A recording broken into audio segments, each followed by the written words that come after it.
রমজান মাসে ইফতারির সময় সবাই আমরা মুখরোচক কোনো খাবার খুঁজি। প্রিয় দর্শক, আসসালামু আলাইকুম।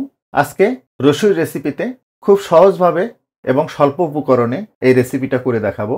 যদি রেসিপিটা শুরু থেকে শেষ পর্যন্ত দেখেন, আমার বিশ্বাস রেসিপিটা আপনারা অনেক এনজয় করবেন। শুরুতে আমরা ডোটা রেডি করে নিব। আর এর জন্য একটা বাটিতে 1 কাপ ময়দা নিয়ে নিচ্ছি। হাফ চা চামচ লবণ দিয়ে দিচ্ছি। ময়দাটার সাথে লবণটাকে মাখিয়ে নিব। 1 টেবিল চামচ মতো রান্নার তেল দিয়ে দিব।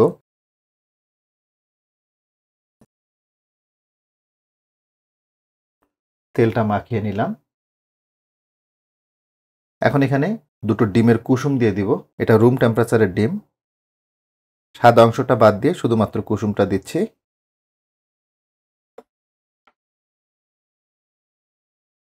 দেখুন, কুসুমটা মাখিয়ে নিলাম। এখন এতে আস্তে আস্তে পানি অ্যাড করব।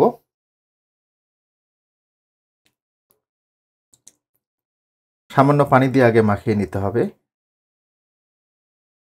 অল্প অল্প পানি দিয়ে ডোটা তৈরি করে নিতে হবে। ডোটা কিন্তু কোনো অবস্থাতে শক্ত হওয়া যাবে না। উপর দিয়ে একটু তেল দিয়ে দিব।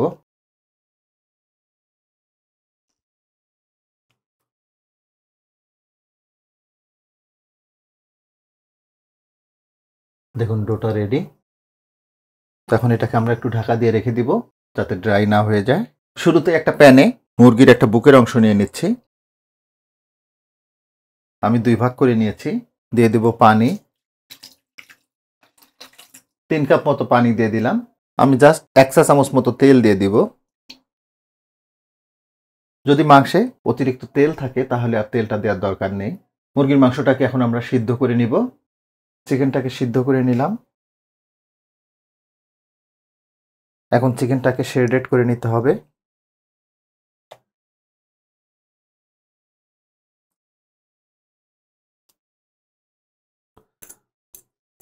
চিকেনগুলোকে শ্রেডেড করে নিলাম। পুরটা তৈরি করে নেওয়ার জন্য আমি একটা ফুড প্রসেসর নিয়েছি। সেই শ্রেডেড চিকেনগুলো দিয়ে দিচ্ছি। হাফ চা চামচ রসুন বাটা দিচ্ছি। দিচ্ছি 1 চা চামচ আদা বাটা। হাফ চা চামচ গোলমরিচের গুঁড়ো দিচ্ছি। দিচ্ছি কিছু কাঁচামরিচ। কাঁচামরিচটাকে আমি একটু কুচিয়ে নিয়েছি। হাফ টেবিল চামচ সয়া সস দিয়ে দিচ্ছি।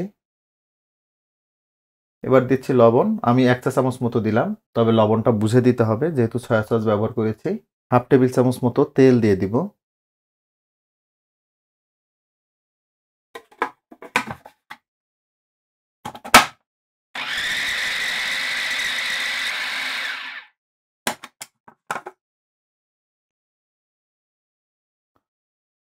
দেখুন, সুন্দর একটা পুর তৈরি হয়ে গেছে। তো এগুলোকে ঢেলে নিচ্ছি। চিকেনটাকে আমরা আগে একটু সিদ্ধ করে নিয়েছি। এতে করে সুবিধা যেটা, অনেক সময় চিকেন দিয়ে যে কোনো ধরনের রোল বা কোনো ফ্রাই আইটেম করতে গেলে অনেক সময় ভিতরে কাঁচা থেকে যায়। আর এর জন্য কিন্তু আমরা একটু আগে সিদ্ধ করে নিলাম। দেখুন, ডোটা কিন্তু আমাদের খুব ভালোভাবে সেট হয়ে গেছে। রুটির মতো করে এগুলোকে ছোট ছোট লেচি কেটে নিয়েছি। ডোটা থেকে আমি ছোট ছোট লেচি কেটে নিলাম।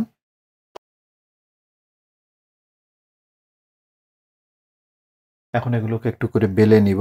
শীটগুলোকে বেলে নেওয়ার জন্য একটু কর্নফ্লাওয়ার নিয়ে নিচ্ছি।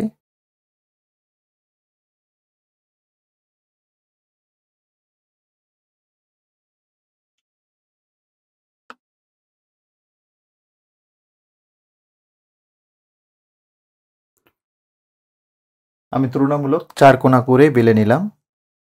দেখুন এটা কতটা পাতলা হয়েছে।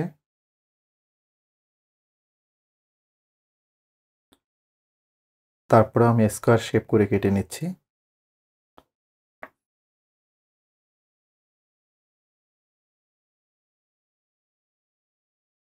এখন আমি এতে পুর দিয়ে দিব। দেখুন, আমি কর্নারে একটু পুর দিয়ে দিলাম। একটু ডিম লাগিয়ে নিব। এটা কিন্তু বাইন্ডার হিসেবে কাজ করবে।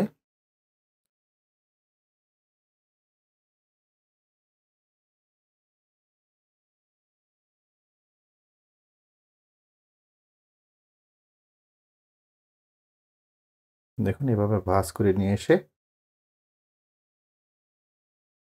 বাস আটকে দিলাম, হয়ে গেল। তো একইভাবে বাকিগুলোও করে নিচ্ছি। দেখুন 1 কাপ ময়দা দিয়ে এখানে 14টা অন্থন হয়েছে। দেখুন কত চমৎকার হয়েছে। এই অবস্থায় এটাকে ফ্রোজেন করা যায়। এয়ারটাইট বক্সে নিয়ে ফ্রিজে রাখবেন, পুরো রমজান মাস জুড়ে খেতে পারবেন। তো আমি কয়েকটা ভেজে দেখাচ্ছি আপনাদের। অন্থনটাকে ভেজে নেওয়ার জন্য একটা প্যানে পর্যাপ্ত তেল নিয়ে তেলটাকে ভালোভাবে গরম করে নিয়েছি। অন্থনগুলো দিয়ে দিব।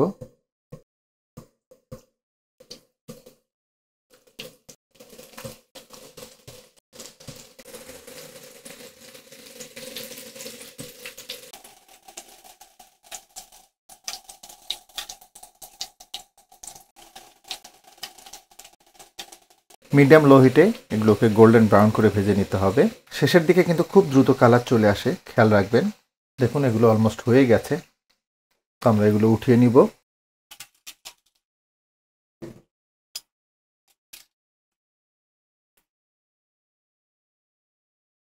লুকটা দেখে বুঝতেছেন এটা কতটা ক্রিস্পি হয়েছে। তারপরে একটু দেখাচ্ছি আপনাদের।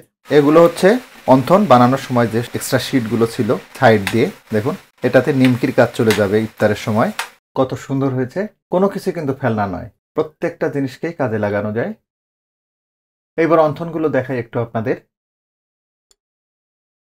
দেখুন